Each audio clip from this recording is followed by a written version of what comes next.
It's a fantastic day. It's a good month, as every month, because we've moved from learning about the power to being in the presence. And to be in the sun is to be in the presence. Amen? Amen. I came across, it's called The Paradox of Our Age. And there were several people who said that they wrote it, and so I'm not using any name, but I just want to read it because it speaks to the world in which we live, not every part, because some of us are conscious, but there are a lot of our brothers and sisters, mothers and fathers that are unconscious of the world in which we live. So check it out. It says, we have taller buildings, but shorter tempers. Wider freeways, but narrower viewpoints. We spend more, but have less. We buy more, but enjoy it less. We have bigger houses and smaller families. More conveniences, but less time. We have more degrees, but less common sense. We have more knowledge, but less judgment. More experts, but more problems. More medicine, but less wellness. We spend too recklessly, laugh too little, drive too fast, get too angry too quickly, stay up too late and get up too tired, read too seldom and watch too much TV, and pray too seldom. We have multiplied our possessions, but reduced our values. We talk too much, love too seldom, and lie too often. We have learned how to make a living, but not a life. We've added years to life, not life to years. We've been all the way to the moon and back, but have trouble going across the street to meet your new neighbor. We have conquered outer space, but not inner space. We've cleaned up the air, but polluted the soul. We've split the atom, but not our prejudices. We write more, but learn less. Plan more, but accomplish less. We've learned to rush, but not to wait. We have higher incomes, but lower morals. More food, but less appeasement. More acquaintances, but fewer friends. More effort, but less success. These are the times of fast food and slow digestion. Tall men and short character. Steep profits.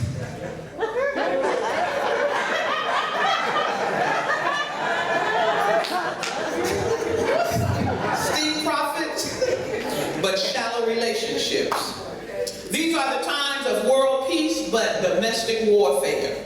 More leisure, but less fun. More kinds of food, but less nutrition.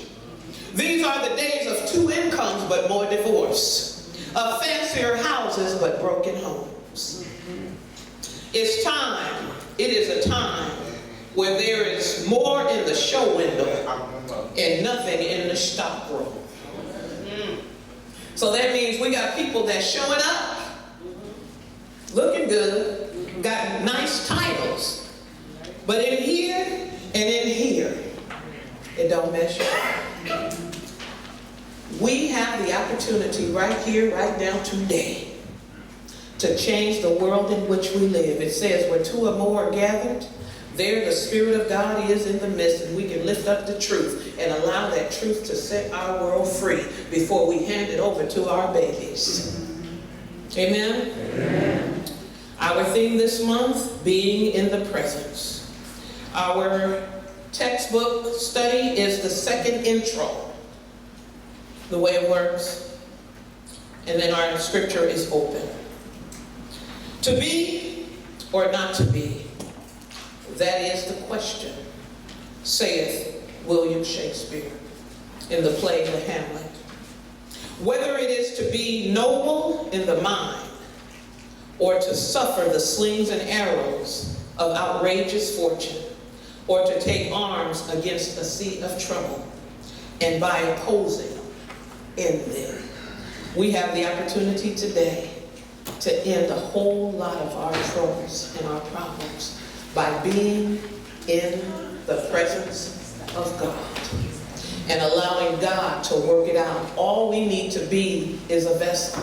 Just all like the pipe, all it needs to be is that pipe, and the water flows through. If we open our mind, wisdom flows through. If we open our heart, love flows through. In other words, whether it is to be present with God, recognizing that we have the keys to the kingdom. We got other keys. We got the keys to the kingdom. And we don't even have to look for it. It's already there. Or do we entertain dis-ease, discomfort, fear, hate, worry, or doubt? The slings and arrows of life. Or do we do what Dr. Ronnie reminded us last week, is to take back our power. And what I remind you this week is to claim your divinity. For we are in the presence of God. Whether it's somebody in the audience that keeps talking loud, whether it's someone that don't understand what it is to be still, whether it's someone that don't understand the divinity in themselves, those of us that claim that we know should be the pipeline and the example for others to catch a glimpse. Being, that means to exist, have existence, to occur, to happen, to come about, to materialize. That's us. We've occurred. We are here. We've materialized as an expression of the divine. What do we do with that? In Isaiah 26:3, it says, "Thou wilt keep thee in perfect peace, whose mind is stayed on thee, because you trusted in thee." Isaiah represents salvation and help. That which speaks to the higher self to work it out, whatever it is. So whatever is going on in your life that is not to your pleasing, that's not giving you the joy and the happiness that you want, there's a power and a presence and a beingness that's right with you that can assist you in working it out. Isaiah is the character of the spiritual human that fearlessly proclaims its spiritual awareness and understanding that they, that you, that we are in the presence of God. What does that mean to be in the presence? That means that I'm recognizing the Spirit of God and not keys or phones or plastic, right? We're recognizing where we are. We came to this space and this place to awaken our minds and to get our spiritual food. And whatever else is happening in the world is none of our business. Our business is our business.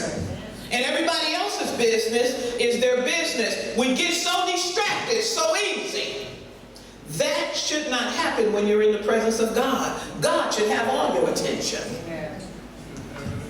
Amen, church? Amen. Praying without ceasing is about recognizing that presence 24/7 and unifying with the irresistible urge to be, to feel nearer to God. It's in our times of challenges and troubles that we should pull ourselves up higher. We may not understand what praying without ceasing really means. And while I was writing this, what came to me is that when I'm in a hurry, because I love to be on time, I like to keep my word. When there is a miscommunication with myself, with my family, with my colleagues, with those that serve, with my road companions. You know, while we're driving, we got road companions. When you shop, there are other people shopping. And they may try to get in front to get what they want. Spiritual missionaries, etc., etc. We come across our brothers and our sisters, our mothers and our fathers every day. And being in the presence means that we don't have to get upset with them. We don't have to think that they're doing anything to us. We have to be in the presence in consciousness and allow that conscious thought to resonate within our heart, that we look at everybody as God looks at us. Because we misstep. We make mistakes. We are in error sometimes, but we want God to bless us and love us anyway. So, how can we receive something we're not willing to give? Being in the presence. The awareness of spirit within is in my own being. So when I feel like something or someone is getting my hairs up, praying without ceasing means I need to stop right there and speak a word on my behalf. That right where I am, the presence and power of God is there. Right where I am, peace is here. Right where I am, love is here. Right where I am, I receive what I need. Right where I am, the healing presence of God is touching every cell, every muscle, every organ in my body. When we feel out of sorts, we're supposed to speak a word for our body. When we feel like we don't have what we need, we're supposed to speak a word for our resources. When we feel we're not getting along, we're supposed to speak a word on unity and respect. When do you speak your word? It can't just be on Sunday. The word needs to be spoken 7 days a week. Praying without ceasing means every moment, every hour, every day, every week, every month, every year, we're supposed to speak our word. And we come to tell you that your word has power. And we should know that because we can look at our lives and see what we've produced. And even if we don't like it, we have the opportunity to change it. Understanding this presence manifests as increased life, peace, love, understanding, growth, and a deep sense of spiritual joy. Being in the presence is our course of thinking, perceiving, feeling, our actions, and then the demonstration. Being in the presence is to understand and accept the Christ nature as our daughtership and our sonship. The master teacher tells us the kingdom of God is neither low here nor low there, but it is within. We will recognize it when we begin to contemplate, acknowledge, feel, and accept this presence. This love and peace beyond human understanding. Don't depend on yourself to get it done. Depend on the Spirit of God that's within you to get it done. All we are the vessels. Just because we dress this up doesn't mean that it's the highest. There is something within us that created us and that made this world. That's what we are depending on. We can't depend on degrees. You got people in degree that got degrees, ain't working. Homeless. So stuff on the outside is good.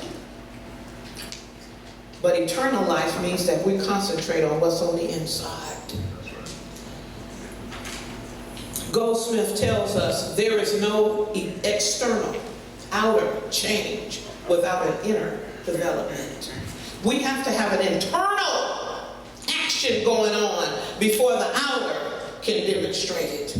We may wander through this journey we call our lives thinking that I've been praying, I've been going to church, I've been paying my tithes, but change is fleeting or non-existent.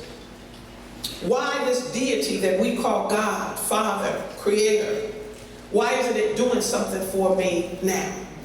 Now. But God, the creative energy, love, wisdom, intelligence, will only take our requests from us. It takes the mold of the thinker. So while we are still angry, still disappointed, still hurt, still doubtful, those thoughts and beliefs continue to show up as our mode of thinking. Be ye transformed by the renewing of your mind.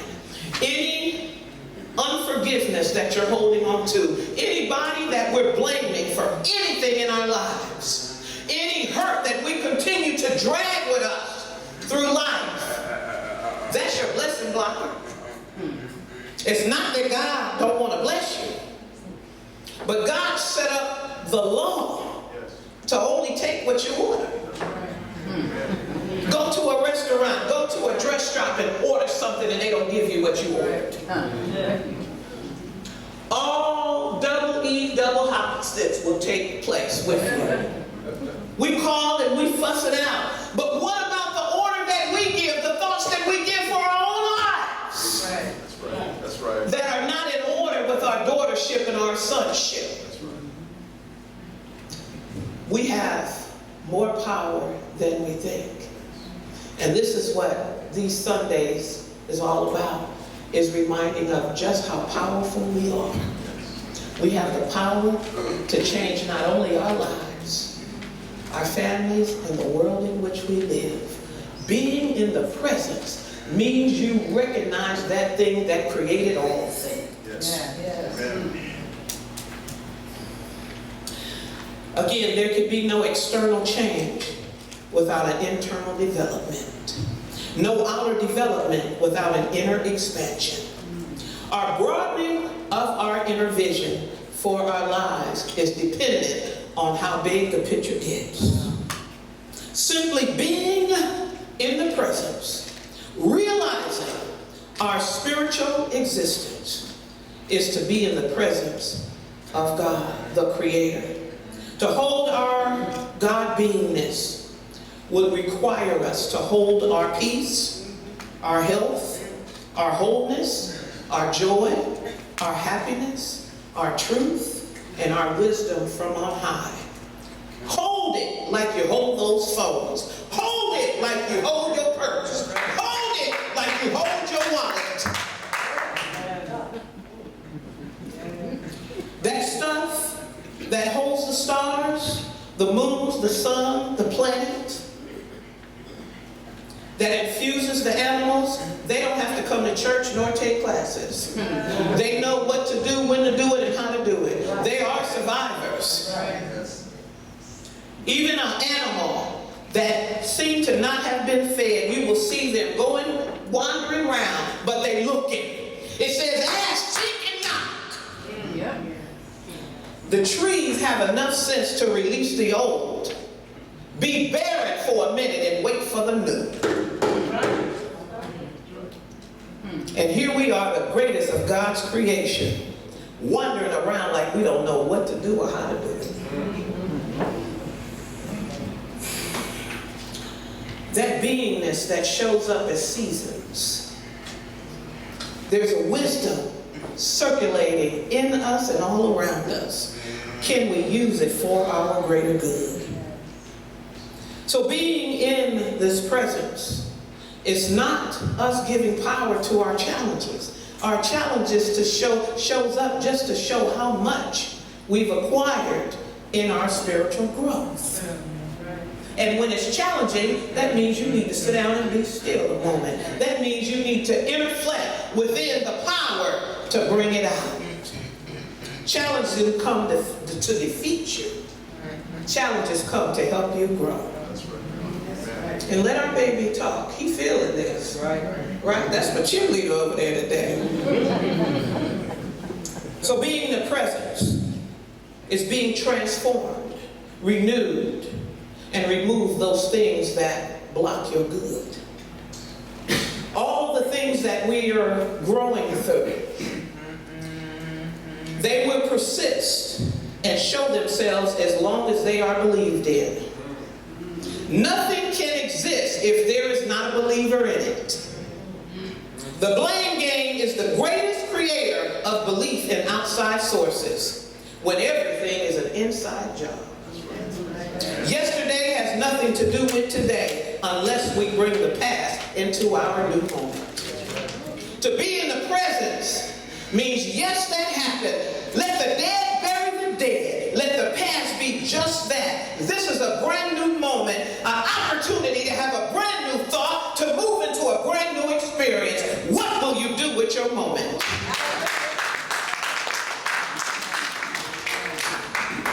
When the psalmist says in 139:12, yes, the darkness hideth not from thee. The darkness and the light are both alike. That's taking the power and the law and using it for whatever the mind can conceive.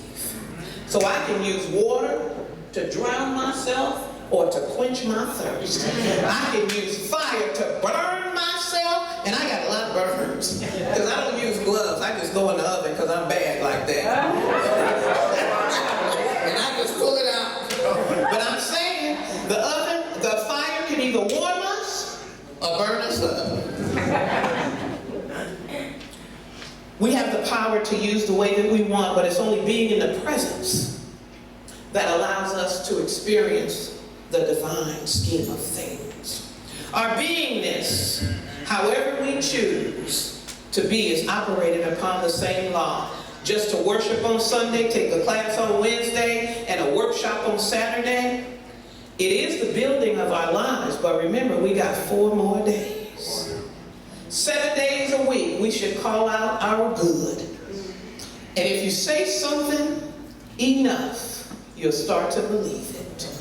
And to say that I am one with the power and presence of God, to say that I have everything that I need, to say that I am love and I give love, to say that I belong on this earth and I have something to contribute, to say that every day, is to plant a seed and nurture it and water it and watch it grow. Amen. Being in the presence reminds us that not only do it knows what to do, but it urges us to act upon that knowing. To surrender to the presence and power of our Creator is to trust that something that's greater than we can see. You can't see it with your eyes. You can only feel it in your soul. Your heart center bears witness to joy and happiness, and the mind speaks truth. In Deuteronomy 4:29, it speaks of those that seek God's presence within. So if you ask and you seek and you knock, it reveals itself. To locate God's presence in the spiritual world, we must find ourselves already there. God created us in His image and likeness, put us in the Garden of Eden. That means where everything is all right. God didn't take us out, we took ourselves out. So now is the time with the knowledge to put ourselves back in the Garden of Eden. I talked about this morning that we get in our cars or on our phones or on our computers, and if we want to go somewhere, we put the address in. And we take all the roads and the turns that we need to take to get ourselves there. We do it on the outer. Let's do it more completely on the inner. Put your word inside your mind, your heart center, and your soul. And like the Staples Center say, I'll take you there. Mercy, mercy. God says, I'll take you there. Because when you get to the end of the address in your car, what does it say? You have now arrived at your destination. So what is it? To recognize your presence in God and never get up from there, but to stay there forever. That's right. Being in the presence of God. If you abide in me and my words abide in you, whatsoever, I said this morning, whatsoever, you ask in my name, it shall be given. We must place our order for our lives in order to live the life that we say we want to live. Our mind and our heart and our soul is the common meeting ground between man and its Creator. God deals with us through our thinking. God deals with us through our heart. God bears witness because God is the presence that rides in our soul. Unfolding in that place where you recognize that you are one with God. And right where we are now, we are one with all the power that there is. What will you do with that power? How do you utilize it? What do you think about it? The entire history of life and living is revealing itself as our consciousness. We think outside things give us more power and more access, but it's the inside thing. It's the consciousness. It's our thinking. It's our feeling that gives us everything that we require and deserve. In the book, It Works, by R.H.J., he writes this: to get what we want is no more mysterious or uncertain than the radio waves that are all around us. It says if you tune in correctly, you'll get a perfect result.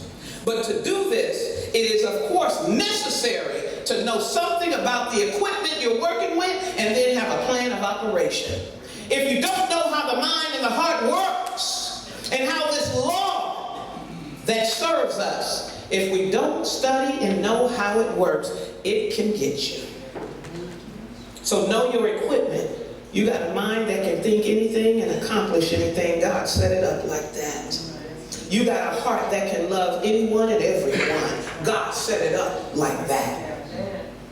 You got a soul that carries God everywhere you go. God set it up just like that.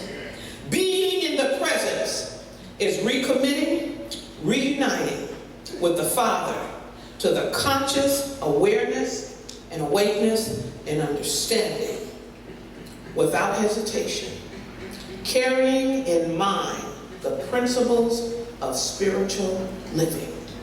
What are the principles of spiritual living? To love without a second thought. To be peace without feeling that you gotta look for it. To be joy, to be happiness, to open yourselves up for the resources, for the universe is pouring out resources. Nobody got to make any money for you. All the money that's needed is already out there. Who's the magnet for it? Who's going fishing for it? Who believes that they deserve it and can have it? For that perfect person that you want to live your life with. While you're looking for them, they looking for you. Somebody needs to be open. If we don't open the door of our consciousness and our heart, we keep all of our blessings at bay. And they'll sit in a warehouse wrapped up, waiting on somebody to claim it. Ernest Holmes says in our textbook, the second intro, the way it works, there is a universal mind, a spirit, and intelligence that is the origin of everything. It is first cause, it is God. And this universal life and energy finds an outlet in and through all that is energized and through everything that lives.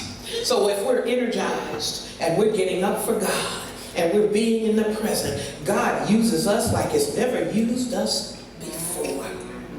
Just as we plug in an outlet on our appliances or anything, that's when it gets energized. So when we plug into God, when we plug into the presence, when we know that we're all of that and more, that's when the universe charges us to go out and demonstrate the Spirit of God, the presence of God, the power of God, the love of God.